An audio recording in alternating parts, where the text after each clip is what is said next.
G ಗ್ಯಾಂಗ್ನಿಂದ Renukaswamy ಕೊಲೆ ನಡೆಸಿದಂತಹ ಪ್ರಕರಣಕ್ಕೆ ಸಂಬಂಧಪಟ್ಟ ಹಾಗೆ ಒಂದು ಹೆಣ ಬಿದ್ದ ಬಳಿಕ ಪವಿತ್ರ ಗೌಡಗೆ ಪಶ್ಚಾತ್ತಾಪ ಆಗ್ತಾ ಇದೆಯಾ? ಇಂತಹದೊಂದು ಪ್ರಶ್ನೆ ಮೂಡೋದಕ್ಕೂ ಕೂಡ ಕಾರಣ ಇದೆ.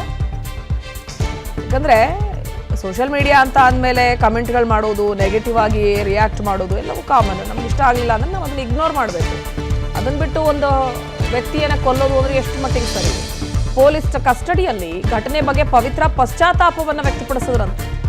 ರೇಣುಕಾಸ್ವಾಮಿ ಮೆಸೇಜ್ ಬಗ್ಗೆ ನಾನು ಹೇಳಬಾರ್ದಿತ್ತು, ಆರೋಪಿ ದರ್ಶನ್ಗೆ ಮೆಸೇಜ್ ಬಗ್ಗೆ ನಾನು ಹೇಳಬಾರ್ದಿತ್ತು ಅಂತ ಅವರು ಪಶ್ಚಾತ್ತಾಪ ಪಟ್ಟಿದ್ದಾರಂತೆ. ನಾನೇ ದೂರು ನೀಡಿ ಇದನ್ನ ಸರಿಪಡಿಸಿಕೊಳ್ಬೇಕಾಗಿತ್ತು. ದರ್ಶನ್ಗೆ ವಿಚಾರ ಗೊತ್ತಾಗಿ ಇಷ್ಟೆಲ್ಲ ಅನಾಹುತ ಆಗಿದೆ, ಇಲ್ಲ ಅಂದಿದ್ರೆ ನಾವೀಗ ಆರಾಮಾಗಿರಬಹುದಿತ್ತು. ದರ್ಶನ್ಗೆ ತಿಳಿದಿದ್ದರೆ ಕೊಲೆ ಹಂತಕ್ಕೆ ಹೋಗ್ತಿರ್ಲಿಲ್ಲ. ಇದು ನಾವು ಆರೋಪಿಗಳಾಗಿ ಜೈಲಲ್ಲಿ ಹೀಗೆ ಕೂರ್ಬೇಕಾಗಿರ್ಲಿಲ್ಲ. ಪೊಲೀಸ್ ಕಸ್ಟಡಿಯಲ್ಲಿ A1 ಆರೋಪಿ ಪವಿತ್ರ ಗೌಡ ಅವರ ಪಶ್ಚಾತ್ತಾಪದ ನುಡಿಗಳಿದು. ಎಲ್ಲವೂ ಆಗೋದ್ಮೇಲೆ ಚಿಂತಿಸಿ ಫಲವೇನು ಎಂಬಂತಾಗೋಗಿದೆ ಪವಿತ್ರ ಗೌಡ ಅವರ ಪರಿಸ್ಥಿತಿ. ಠಾಣೆಯಲ್ಲಿ ಇಷ್ಟೆಲ್ಲ ಆಗಬಾರ್ದಿತ್ತು, ದೂರು ಕೊಡಬೇಕಿತ್ತು ಸ್ಟೇಷನ್ಗೆ. ಹೌದು, ಒಬ್ಬ ಸೆಲೆಬ್ರಿಟಿ, ಸಾಮಾನ್ಯ ಜನರು ದೂರು ಕೊಟ್ಟರೆ ಅದನ್ನು ಪೊಲೀಸರು ತನಿಖೆ ಮಾಡೋ ರೀತಿನೇ ಬೇರೆ. ಅದೇ ಒಬ್ಬ ಸೆಲೆಬ್ರಿಟಿನೋ ಅಥವಾ ಪ್ರಭಾವಿನೋ ದೂರು ಕೊಟ್ಟರೆ ವಿತಿನ್ ಅ ಸೆಕೆಂಡ್ ಅಥವಾ ಮಿನಿಟಲ್ಲಿ ಆ ವ್ಯಕ್ತಿಯನ್ನು ಕರೆಸ್ತಾರೆ, ಆ್ಯಕ್ಷನ್ ತಗೊಳ್ತಾರೆ. ಅಷ್ಟು ಸುಲಭದ ಕೆಲಸ ಆಗಿತ್ತು. ಆದರೆ ದುರಾದೃಷ್ಟವಶಾತ್ ಅದೃಷ್ಟ ಟೈಮ್ ಕೆಟ್ಟಾಗ ಸಣ್ಣ ವಿಚಾರನೂ ಕೂಡ ಎಷ್ಟು ದೊಡ್ಡ ಮಟ್ಟಕ್ಕೆ ಹೋಗುತ್ತೆ ಅನ್ನೋದಕ್ಕೆ ಇವರೇನೋ ಕರೆಸಿ ವಾರ್ನ್ ಮಾಡಬೇಕು ಅಂತ ಕರೆಸಿದ್ರೇನೋ ಬಹುಶಃ. ಆದರೆ ಆತ ಪ್ರಾಣವನ್ನೇ ಬಿಟ್ಟಿದ್ದಾನೆ. ಆದರೆ ಇವರು ಹೊಡೆದಿರೋ ಏಟಿಗೆ ಅದು ವಾರ್ನ್ ಅಲ್ಲ, ಅದು ಕೊಲೆನೇ ಮಾಡೋ ಹಂತ ಕೊಡ್ತಿದ್ದಾರೆ ಇವರು. ಜಿ ಗ್ಯಾಂಗ್ನಿಂದ ರೇಣುಕಾಸ್ವಾಮಿ ಕೊಲೆ ನಡೆಸಿದಂತಹ ಪ್ರಕರಣಕ್ಕೆ ಸಂಬಂಧಪಟ್ಟ ಹಾಗೆ ಒಂದು ಹೆಣ ಬಿದ್ದ ಬಳಿಕ ಪವಿತ್ರ ಗೌಡಗೆ ಪಶ್ಚಾತ್ತಾಪ ಆಗ್ತಾ ಇದೆಯಾ? ಇಂತಹದೊಂದು ಪ್ರಶ್ನೆ ಮೂಡೋದಕ್ಕೂ ಕೂಡ ಕಾರಣ ಇದೆ.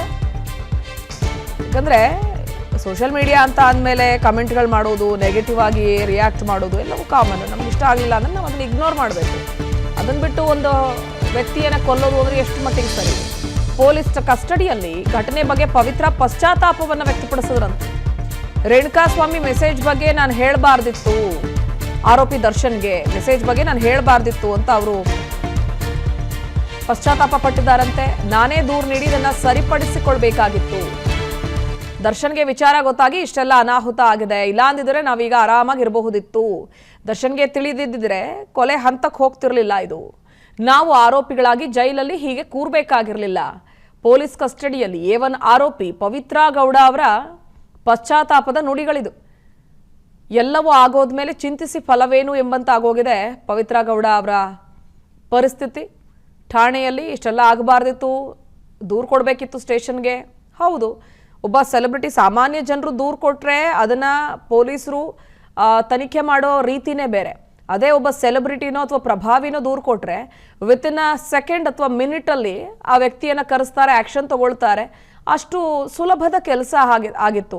ಆದರೆ ದುರಾದೃಷ್ಟವಶಾತ್ ಅದೃಷ್ಟ ಟೈಮ್ ಕೆಟ್ಟಾಗ ಸಣ್ಣ ವಿಚಾರನೂ ಕೂಡ ಎಷ್ಟು ದೊಡ್ಡ ಮಟ್ಟಕ್ಕೆ ಹೋಗುತ್ತೆ ಅನ್ನೋದಕ್ಕೆ ಇವರೇನೋ ಕರೆಸಿ ವಾರ್ನ್ ಮಾಡಬೇಕು ಅಂತ ಕರೆಸಿದ್ರೇನೋ ಬಹುಶಃ. ಆದರೆ ಆತ ಪ್ರಾಣವನ್ನೇ ಬಿಟ್ಟಿದ್ದಾನೆ. ಆದರೆ ಇವರು ಹೊಡೆದಿರೋ ಏಟಿಗೆ ಅದು ವಾರ್ನ್ ಅಲ್ಲ, ಅದು ಕೊಲೆನೇ ಮಾಡೋ ಹಂತ ಕೊಡ್ತಿದ್ದಾರೆ ಇವರು. ಅನುಕ್ಷಣದ ಸುದ್ದಿಗಳಿಗಾಗಿ ವಿಸ್ತಾರ ನ್ಯೂಸ್ ಯೂಟ್ಯೂಬ್ ಚಾನೆಲ್ ಸಬ್ಸ್ಕ್ರೈಬ್ ಮಾಡಿ. ಹೊಸ ಸುದ್ದಿಗಳ ನೋಟಿಫಿಕೇಶನ್ಗಾಗಿ ಬೆಲ್ ಐಕಾನ್ ಕ್ಲಿಕ್ ಮಾಡಿ. ಲೇಟೆಸ್ಟ್ ಅಪ್ಡೇಟ್ಸ್ಗಾಗಿ www.vistaranews.com ವೆಬ್ಸೈಟ್ಗೆ ವಿಸಿಟ್ ಮಾಡಿ. ಅಂಗೈಯಲ್ಲೇ ಜಗತ್ತಿನ ಸುದ್ದಿ ತಿಳಿಯಲು ವಿಸ್ತಾರ ನ್ಯೂಸ್ ಕನ್ನಡ ಆಪ್ ಡೌನ್ಲೋಡ್ ಮಾಡಿ.